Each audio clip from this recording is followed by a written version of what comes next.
Hi everyone, welcome back to another video from Apps Academy. In this tutorial, we are going to be learning how to change your birthday on Roblox application. To change your birthday on Roblox, first of all, open up the Roblox app on your mobile device and log in with your username and password. After you're in the home page, go ahead and tap on More at the bottom right corner.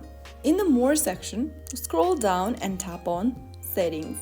Now click on Account Info at the top, and from the Account Info section, scroll down and get to the Birthday option. Tap on the pencil icon right next to Birthday and then select your birthday or update your birthday from the drop-down.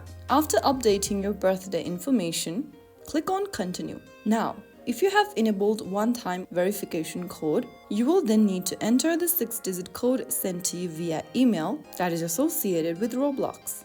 Go open up your email inbox, and once you receive the code from Roblox, type down this code inside your Roblox app. After pasting in the code, you will be able to change your birthday information. So that's how you easily do it. If you found the video helpful, don't forget to like, share, and subscribe for more Roblox tips and tricks. I will be back again in the next video. Stay tuned till then.